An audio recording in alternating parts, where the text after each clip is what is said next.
నమస్తే తెలంగాణ ప్రజలారా, మీరు చూస్తున్నది నిరుద్యోగి న్యూస్. నేను మీరామ షో. ఇక ముందుగాల మీకు చెప్పే ముచ్చటేందులా ఇంకే మరి మీ ప్రాంతంలో ఏమైనా సమస్యలు ఉంటే మీకోసం నేను అని మన ఛానల్ నెంబర్ ఉంటుంది. మీరు వార్త చూస్తున్నప్పుడు కనబడుతుంది.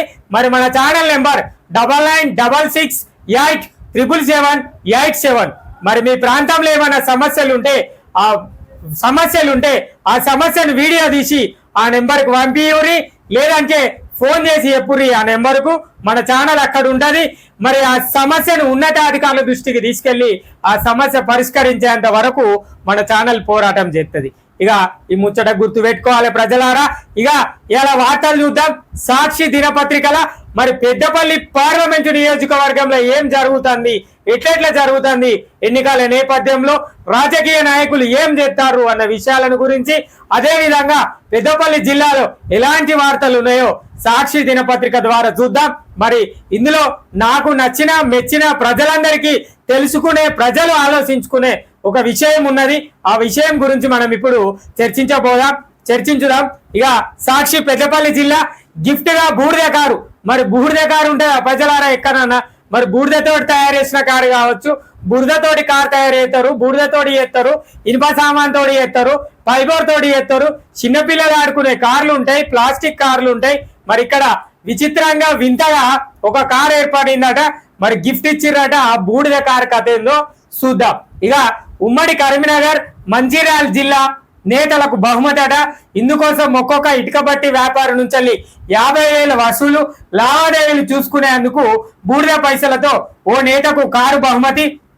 ఇక పారిశ్రామిక ప్రాంతంలో చర్చనీయాంశంగా మారిందట. ఇక ఉమ్మడి కరీంనగర్ జిల్లా మంచిర్యాల జిల్లాకు చెందిన నేతలకు బహుమతి ఇస్తారట. మరి గతంలో ఎన్నికలకు సహాయం చేసినందుకు కావచ్చు, లేదంటే ఇప్పుడు రాబోయే ఎన్నికలకు సహాయం చేసినందుకు కావచ్చు, ఓ నాయకునికి బూడిద వ్యాపారుల దగ్గర నుంచాలి, అంటే ఇటుక బట్టి వ్యాపారుల దగ్గర నుంచాలి, ఒక్కొక్క ఇటుక బట్టి దగ్గర నుంచాలి 50,000 రూపాయలు వసూలు చేసి ఆ అన్నకు కారు కొనిచ్చిర్రట. మరి ఓ పెద్ద సారు, మరి ఆ సారేవోలు, ఈ తీసుకున్న సారేవోలు అన్న విషయాన్ని గురించి ఈ అన్న చెప్తాడు. మరి ఏం చెప్పిండు, ఎట్లా ఉన్నది అనే దాని గురించి చూద్దాము. మరి పారిశ్రామిక ప్రాంతంలోనట ఈ బూడిద కారు ముచ్చట అనేది చాలా చర్చనీయాంశంగా మారింది అని చెప్తాడు. మరి ఏందో చూద్దాం ఈ వార్త. ఇక ఓ పెద్ద ఆయన పెద్దపల్లి పార్లమెంటులో ఏం నడుస్తుంది, ఎన్నికల్లో ఎవరు గెలుస్తారని ఎవరైనా ప్రశ్నిస్తేనట ఇక అభ్యర్థుల ప్రచారం కంటే గిఫ్ట్ కార్లు ముచ్చటే అధికంగా వినిపిస్తుంది అని చెప్పేసి ఇక చెప్తారు. మొన్నటి వరకు ఎన్నికల్లో సహకరించేందుకు ఓ బడా నేత కొందరి నేతలకు బహుమతిగా కార్లు ఇచ్చారన్న ప్రచారం జోరుగా వినిపించగా, ఇప్పుడు ఓ నేతకు బూడిద కార్ గిఫ్ట్ గా ఇచ్చారనే ముచ్చట అన్ని రాజకీయ పార్టీ కార్యకర్తల్లో చక్కర్లు కొడుతుంది. పార్లమెంట్ ఎన్నికల వేళ ప్రధాన పార్టీల ప్రచారం కంటే గిఫ్ట్ కార్లు అంశమే చర్చనీయాంశంగా మారింది. ఇక పార్లమెంట్ ఎన్నికలలో ఇప్పుడు ఏ ఊరికి పోయినా పెద్దపల్లి పార్లమెంటు నియోజకవర్గంలో ఎక్కడైనా గ్రామాలకు పట్టణాలకు పోయి ఓ పెద్ద మనిషి ఏం నడుస్తుంది, మరి ఎన్నికల్లో ఎవరు గెలుస్తారే అంటే ఎన్నికల గురించి పక్కన పెట్టుర్రి, మరి వీళ్ళకి సపోర్ట్ చేయడానికి, వీళ్ళకి మద్దతు ఇవ్వడానికట ఏదో బూడిదతోటి కారు కొనిచ్చిరాట కదా, బూడిద పైసలు పెట్టి. మరి ఆ విషయం గురించే జనాలందరూ మాట్లాడుకుంటున్నారట. మరి ఈ బూడిద కారు కథ ఏంది, అసలు ఎవరికి కొనిస్తారు, ఈ బూడిద పైసలు ఎక్కడి, ఈ ఇటుక బట్టీల దగ్గర 50,000 రూపాయలు అమ్మి ఎందుకు జమ చేసిర్రు? మరి ఇట్లా జమ చేసి పైసలు పెట్టి కార్లు కొంటే స్వచ్ఛంద సంస్థలు, సామాజిక మాధ్యమాలు ఎక్కడికి పోయినాయో తెలియదు. కానీ చిన్న వాటి మీద, చిన్న సామాన్యుల మీద మాత్రం ప్రత్యేక దృష్టి పెట్టే ఎక్కడ పోయిర్రో వీళ్ళందరూ. మరి వాళ్ళందరి గురించి మనం తర్వాత మాట్లాడుకుందాం. ఇక మరి ప్రత్యేకంగా మాట్లాడుకోవాల్సిన ముచ్చట కూడా ఉన్నది ఇక్కడ.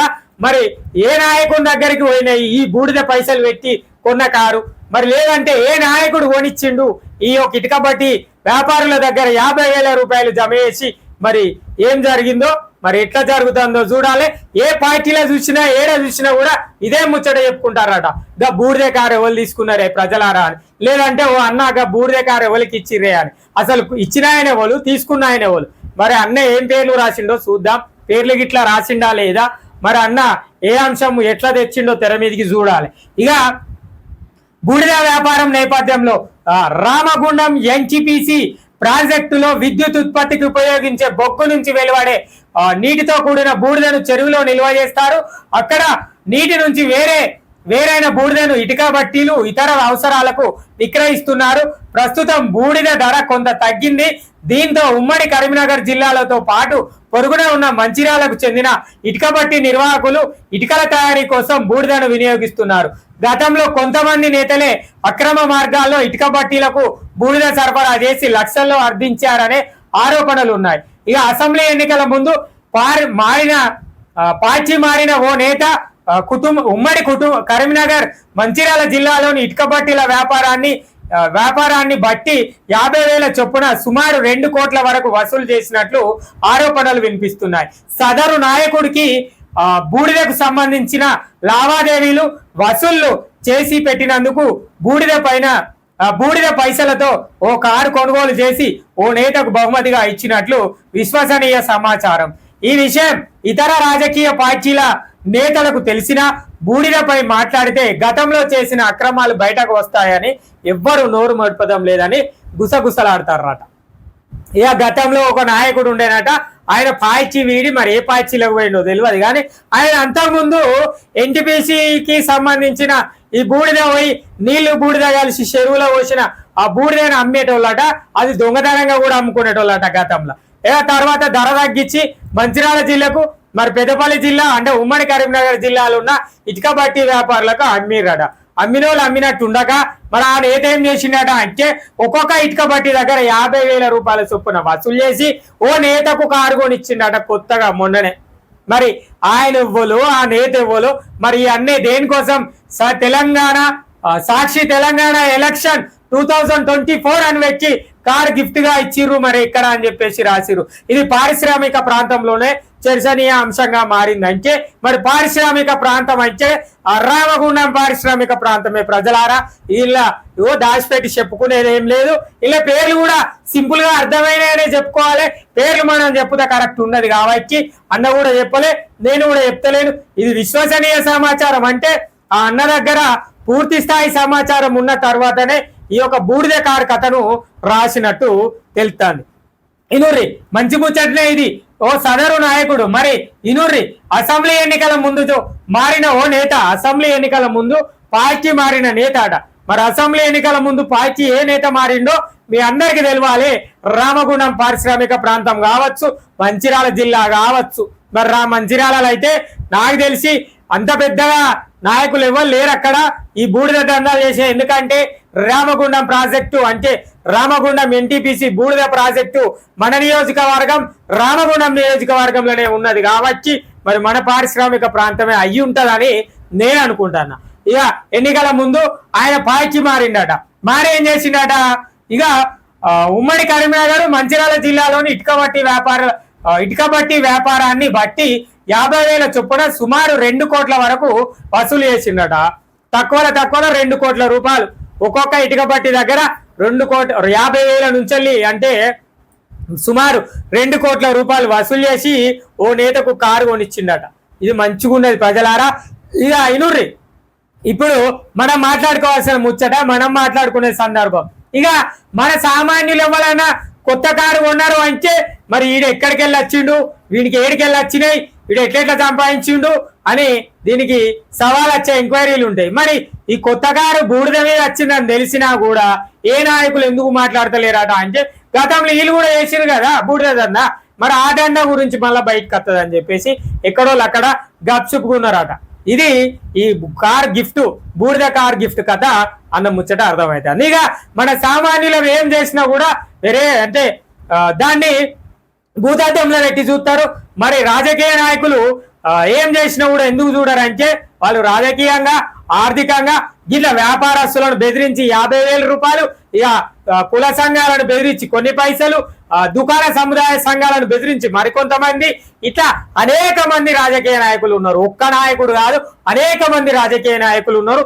అన్ని పార్టీలకు సంబంధించిన వాళ్ళు ఉన్నారు. నిజమే ప్రజలారా, ఇది ఇట్లా వాళ్ళు పెద్దవాళ్ళు అవుతారు, మనం ఇక్కడనే ఉంటాను అంటే బెదిరింపులకు పాల్పడి పైసలు జమ చేసి వాళ్ళు ఒకరికి ఆస్తి ఇంకొకరు కాపాడడానికి, ఇంకొకరి ఆస్తి ఇంకొకరు కాపాడడానికి ఇట్లా ఒకరికి సంబంధించి ఒకరు మరొకరు గిఫ్ట్లు ఇచ్చుకుంటారట.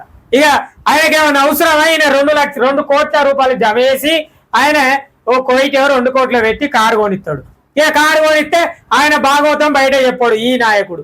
మరి ఈ నాయకుడు భాగవతం ఏదన్నా ఆయన చెప్పొద్దు అంటే ఈయన ఆయనకు బండో సైకిలో కారో బస్సో ఫ్లాటో ఏదో కొనిస్తాడు. ఇక గిది వాళ్ళ పరిస్థితులు గట్లా ఉన్నాయి. ఇక మనం జెండాలు పట్టుకొని జై జై అనుకుంటా తిరిగిన కథ గానే ఉంటది. ఇక వాళ్ళు మన పేర్లు చెప్పుకొని సంపాదించుకునేటోళ్ళు వేరే ఉంటారు. ఇక మనందరి మీద పైసలు సంపాదించేటోళ్ళు నాయకులు కూడా ఉంటారు. మరి ఇప్పటికైనా ప్రజలు నిజంగా బుద్ధి తెచ్చుకోవాలి. నిజంగా ప్రజలు బుద్ధి తెచ్చుకోవాలి. ఒక వ్యాపారి దగ్గరికి పోయి ఆయనను ఒక 500 రూపాయలు తగ్గియమంటేనే ఆయన వెనుక ముందు అవుతాడు. నిజంగా వ్యాపారులను కూడా అనాలి, మనల్ని 500 రూపాయలు తగ్గియండి సారు అని మనం అడిగితే తగ్గించే ప్రయత్నం ఉండదు. కానీ ఇలాంటి రాజకీయ నాయకులు భయపడితే భయపడి వాళ్లకు డబ్బులు ఇస్తారు. మరి మన పరిస్థితి ఎటు పోతుంది, మన సమాజం ఎక్కడికి పోతుంది, మన సమాజ అభివృద్ధి ఎక్కడ కనబడుతుందో నాకైతే అర్థమైతే లేదు. ప్రజలారా ఇక మీరు కూడా అర్థం చేసుకోవాల్సిన ముచ్చట ఏంటంటే మరి అభివృద్ధి కార్యక్రమం ఎవరైతే పెద్దపల్లి పార్లమెంటు నియోజకవర్గంలో అభివృద్ధి బాట వేస్తారో వాళ్ళకే ఓటేయురు. కానీ ఇగో గిట్లా ఆయన తప్పులను ఈయన చెప్పొద్దని ఈయనకు కార్ గిఫ్ట్ ఇచ్చుడు, లేదంటే ఆయన తప్పులను ఈయన చెప్పొద్దంటే ఈయన ఆయనకు సైకిల్ కొనిచ్చుడు లాంటి విషయాలను చేస్తారు. ఇప్పటికైనా ప్రజలారా మేల్కోవాలి, ప్రజలారా ఆలోచించాలి. మనం ఇక మన నిరుద్యోగుల బతుకులు ఇక్కడనే ఉన్నాయి, మన రైతుల బతుకులు గంగల కలిసినాయి.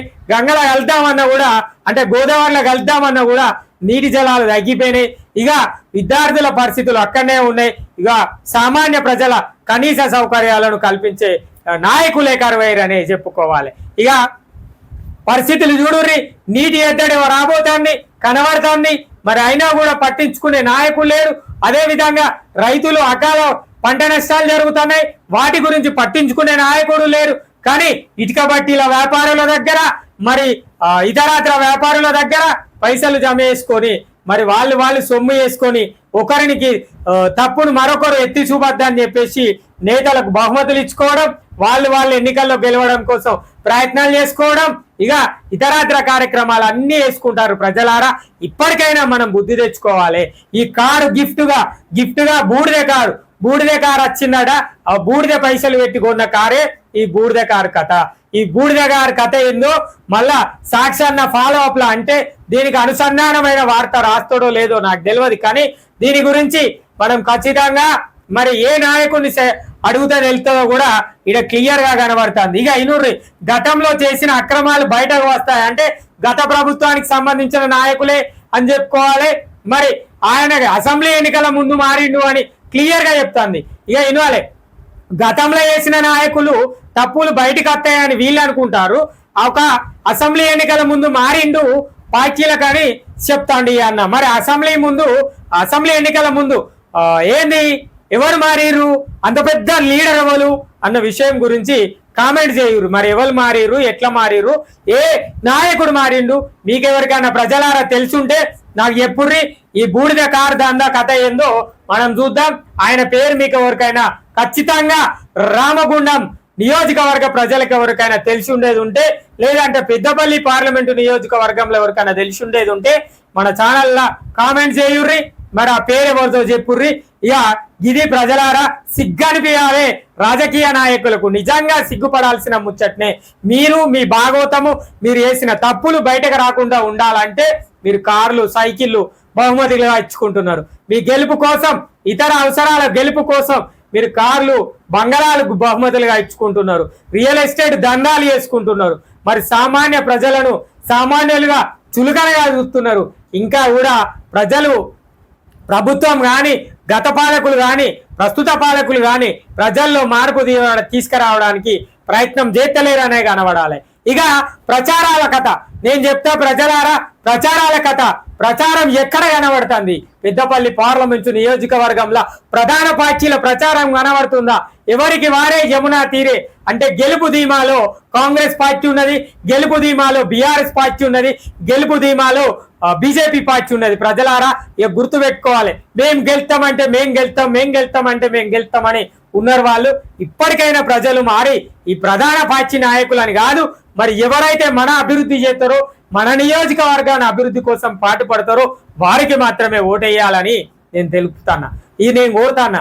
ఇది గుర్తుపెట్టుకోవాలి. మీ పిల్లల భవిష్యత్తును ఆలోచించాలి, నిరుద్యోగుల భవిష్యత్తును ఆలోచించాలి, రైతుల కష్టాలను చూసైనా మరి మనందరం ఆలోచన చేయాలి. ఇవన్నీ గుర్తుపెట్టుకొని మనం రాబోయే రోజుల్లో పార్లమెంట్ ఎన్నికలల్లో ఓటేయాలి ప్రజలారా. ఇది ఈ బూడిద కారు కథ మళ్ళొక్కసారి చెప్పుతా ప్రజలారా. అసెంబ్లీ ఎన్నికల ముందు ఒక నేత ఒక పార్టీలకు మారిండు. మరి ఆ నేతనే ఇటుక బట్టి వ్యాపారుల దగ్గర ఒక్కొక్క వ్యాపారి దగ్గర 50,000 రూపాయలు జమేసి 2 కోట్ల రూపాయలు జమేసి కారు కొనిచ్చిండు. ఇదే ఈ బూడిద కారు కథ. మరి మారినైన వాళ్ళు కొనిచ్చినైన వాళ్ళు మీకు గనక తెలిసి ఉంటే ప్రజలారా మీరు కామెంట్ చేయుర్రి. మనం దీని గురించి రాబోయే రోజుల్లో ఈ కారు కథ గురించి చర్చిద్దాం. ఇది ఇవాళ ఈ గిఫ్ట్ ఇచ్చిన బూడిద కారు కథ అనేదే మన టైటిల్ అని చెప్పుకోవాలి. ఇది ఇవాళ సాక్షి దినపత్రికలు వచ్చిన ముఖ్యమైన ఇంపార్టెంట్ ముచ్చట అనే చెప్పుకోవాలి ప్రజలారా.